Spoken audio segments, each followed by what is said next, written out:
Welcome to கலாஸ் கறிவேல். நாம் இன்றைக்கி இந்த மாதிரி டிஃப்ரெண்ட்டான மெத்தடில் ஒரு ப்ரான் ஃப்ரை தான் பண்ண போகிறோம். ரொம்ப அருமையாக இருக்கும். கட்டாயம் நீங்கள் ட்ரை பண்ணி பார்க்கணும். ஓகே, அப்போ அதை எப்படி பண்ணுறதுங்கிறது பார்க்கலாம் வாங்க. அப்போ நாம் இன்றைக்கி பண்ணக்கூடிய அந்த ஸ்பெஷலான ப்ரான் இறால் ஃப்ரை பண்ணுறதுக்காக நான் வந்து 1/4 கிலோ தான் எடுத்துருக்கிறேன். எனக்கு அவ்வளோ போதும், அதனால் நான் அவ்வளோ எடுத்துருக்கிறேன். அப்போ அதுக்கான இன்க்ரீடியன்ஸ் மட்டும்தான் நான் சொல்கிறேன். நீங்கள் வந்து கூடுதலாக எடுக்கிறதா இருந்தால் அளவு எல்லாமே கூட்டிக்கோங்க. ஒரு 1/4 டீஸ்பூன் மஞ்சள் தூள், அப்புறம் வந்து ஒரு 1/4 டீஸ்பூன் பெப்பர் பவுடர், மிளகுத்தூள், அப்புறம் 1 டீஸ்பூன் நிறைய காஷ்மீரி சில்லி பவுடர் தான் நான் சேர்க்குறேன். நீங்கள் காரம் உள்ள மிளகாய் தூள்னால் பார்த்து சேர்த்துக்கோங்க. ஓகே, இதில் வந்து தேவைக்கு உப்பு போட்டுக்கலாம். 1/4 டீஸ்பூன் சேர்க்குறேன். பார்த்துட்டு வேணும் அப்புறமா சேர்த்துக்கலாம். கொஞ்சமாக 1 டேபிள் ஸ்பூன் தேங்காய் எண்ணெய் சேர்க்கணும். இதில் வந்து நான் இப்போ 1 டேபிள் ஸ்பூன் தேங்காய் எண்ணெய் சேர்க்குறேன். அதே மாதிரி 1 டேபிள் ஸ்பூன் வினிகர் சேர்த்துக்கலாம். உங்கள் கையில் இந்த எலுமிச்சை சாறு இருந்தால், எலுமிச்சை பழம் இருந்தால் அதுக்கு சாறு சேர்த்துக்கலாம் 1 டேபிள் ஸ்பூன். ஆனால் என்கிட்ட இல்லை, அதனால் நான் வந்து வினிகர் சேர்த்துக்கிறேன். வினிகர் சேர்த்தாலும் ஒன்றும் பிரச்சனை இல்லை. அதையும் சேர்த்துட்டு 1 டீஸ்பூன் இஞ்சி பூண்டு விழுது அதையும் சேர்த்துடலாம். சேர்த்துட்டு நல்லா மிக்ஸ் பண்ணிடலாம்.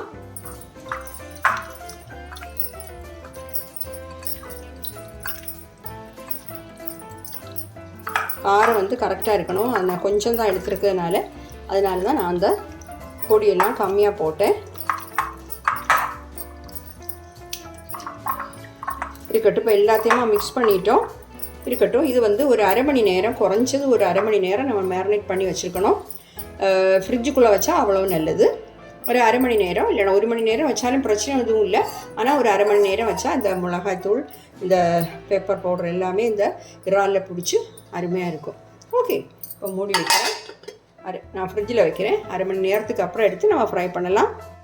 பாருங்கள், இது நம்ம வந்து மேரினேட் பண்ணி வச்சுட்டு 1/2 மணி நேரம் ஆயிடுச்சு.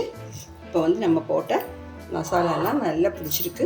இனி இதை நாம் என்ன பண்ண போகிறோன்னா, இது எல்லாத்தையும் இந்த சட்டியில் சேர்க்க போகிறேன். நீங்கள் வந்து வேறு எது கடாயினாலும் உங்களுக்கு அதில் சேர்த்துக்கலாம், ஒன்றும் பிரச்சனை இல்லை. நான் வந்து இதில் சேர்க்குறேன். சேர்த்தாச்சு. இந்த கேஸ் ஆன் பண்ணி வச்சிடலாம். இது வந்து நம்ம மீடியம் ஃப்ளேம்லேயே வச்சுப்போம். 1 நிமிஷத்துக்கு அப்புறம் மீடியம் ஃப்ளேம்லேயே வச்சுக்கோங்க. ஹை ஃப்ளேமில் வைக்க வேண்டாம். மீடியத்துக்கு லோக்கு இடையில வச்சாலும் பிரச்சனை இல்லை. ஒரு 5 நிமிஷம் நம்ம இதை வேக வைக்கணும். இதை திறந்து பார்க்கலாம். பாருங்கள், அது தண்ணி ஊறி வந்து அந்த தண்ணியிலே நம்ம ப்ரான் வந்து வெந்துடும். 5 நிமிஷம் வேக வச்சா போதும். இதில் உள்ள தண்ணி வற்றி கிடைக்கட்டும். அதுக்காக நான் இப்போ திருப்பி வைக்கிறேன். இப்போ 2 நிமிஷம் தான் ஆச்சு. பாருங்கள், 5 நிமிஷம் ஆயிடுச்சு. நம்ம திறந்து வச்சு இது கொஞ்சம் இந்த மசாலாலாம் கொஞ்சம் வத்தட்டும். இப்போ வந்து காரம், சால்ட்டு எல்லாம் செக் பண்ணிக்கோங்க. நான் வந்து ஸ்பெஷலான இறால் ஃப்ரைன்னு சொன்னது இதுதான். நம்ம சாதாரணமாக இப்படி வேக வைக்க மாட்டோம், டைரெக்டாக போட்டு ஃப்ரை பண்ணி எடுத்துருவோம். ஆனால் இப்படி பண்ணும்போது இன்னும் நல்ல டேஸ்ட்டாக இருக்கும். இங்கே கட்டாயம் ட்ரை பண்ணி பாருங்கள்.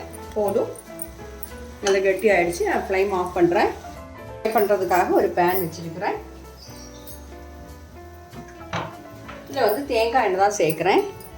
இதுக்கெல்லாம் தேங்காய் எண்ணெய் சேர்த்து பண்ணும்போது நல்ல டேஸ்ட்டாக இருக்கும். நீங்கள் எந்த பேன் வேணாலும் யூஸ் பண்ணிக்கலாம். ஒரு 3-4 டேபிள் ஸ்பூன் எண்ணெய் சேர்த்துக்கலாம். நிறைய எண்ணெயெல்லாம் தேவையில்லை. எண்ணெய் வந்து சூடாகட்டும். எண்ணெய் சூடாகிடுச்சு. இதை வந்து கொஞ்சம் கருவேப்பிலை சேர்த்துடலாம்.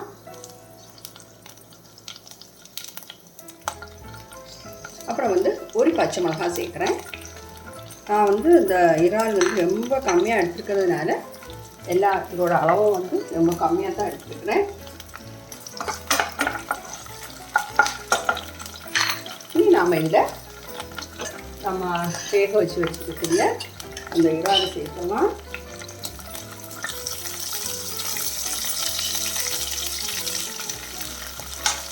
ஒரு வாட்டியாவது இப்படி ஃப்ரை பண்ணி பாருங்கள், அருமையாக இருக்கும், நல்ல டேஸ்ட்டாக இருக்கும்.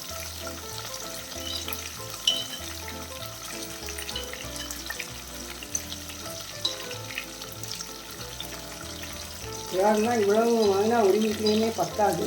ஆனால் எங்கள் வீட்டில் வந்து ஆள் ரொம்ப கம்மியானதுனால நான் இவ்வளோ தான் எடுத்துருக்கேன். ஓகே, அப்போ இது வந்து மீடியம் ஃப்ளேமுக்கும் லோ ஃப்ளேமில் வச்சு ஃப்ரை பண்ணி எடுத்துடலாம். 2 நிமிஷத்துக்கு அப்புறம் திருப்பி போட்டுடலாம். எந்த ஸ்பூன் உங்களுக்கு வசதியோ அதை வச்சு போட்டுக்கோங்க. நான் இல்லை நான்ஸ்டிக்கில் இந்த ஸ்பூன் யூஸ் பண்ணக்கூடாது, அதில் படாமல் தான் பார்த்து எடுக்கிறேன். அதெல்லாம் ரொம்ப பெருசாக இருக்குது. அதுதான் இந்த சைடும் வந்து நல்ல ஃப்ரை ஆகட்டும். 2-3 வாட்டி இப்படி திருப்பி போட்டுடலாம். போட்டு ஃப்ரை பண்ணி எடுத்துடலாம். பாருங்கள், நல்ல ஃப்ரை ஆகிடுச்சு. நான் ஃப்ளேம் ஆஃப் பண்ணுறேன். இது வந்து வேக வச்சு வச்சதுனால சீக்கிரமாக ஃப்ரை ஆகிடும். பார்த்தீங்களா, நம்ம விட்ட எண்ணெய் வந்து அப்படியே இருக்குது. அதில் நான்ஸ்டிக்னால் இது ஒரு பெனிஃபிட் நம்மளுக்கு. பார்த்திங்களா, அந்த எண்ணெய் வந்து இப்படி இருக்குது. இந்த எண்ணெயிலேருந்து நம்ம தனியாக இதை இப்படி வச்சுட்டு அந்த எண்ணெய் எல்லாம் வடிகட்டிட்டு நம்ம சாப்பாட்டுக்கு சேர்த்துடலாம். இந்த எண்ணெயில் உங்களுக்கு மசாலா இருந்ததுன்னா நீங்கள் இந்த மாதிரி ஒரு ஃபில்ட்ரு மாதிரி ஒரு கரண்டி வச்சு அந்த மசாலா கூட எடுத்துக்கலாம். ஓகே, இப்போ எண்ணெயே ஆகலை, நம்ம விட்ட எண்ணெய் வந்து அதில் அப்படியே இருக்குது. பார்த்தீங்களா, நான் இதை வந்து ஒரு பிளேட்டுக்கு மாற்றிடுறேன். பாருங்கள், நம்ம அருமையான இறால் ஃப்ரை சூப்பராக கிடச்சிருக்கு. நான் சொன்ன மாதிரி நம்ம கொஞ்சம் வித்தியாசமாக பண்ணியிருக்கிறோம். கட்டாயம் நீங்கள் இந்த மாதிரி ட்ரை பண்ணி பாருங்கள். சீக்கிரமாக வேலையும் முடிஞ்சிடும். ஆனால் ஆயில் வந்து ரொம்ப ஆகவும் இல்லை. நீங்கள் எது பேனில் பண்ணாலுமே ஆயில் நிறையா ஆகாது. இந்த மாதிரி வேக வச்சுட்டு நம்ம பண்ணும்போது ஓகே, நல்ல டேஸ்ட்டாகவும் இருக்கும். நீங்கள் ட்ரை பண்ணி பார்த்துட்டு உங்கள் ஃபீட்பேக்கை தெரியுங்க. ஓகே, என்னுடைய சேனலை கட்டாயம் சப்போர்ட் பண்ணுங்கள். தேங்க்யூ.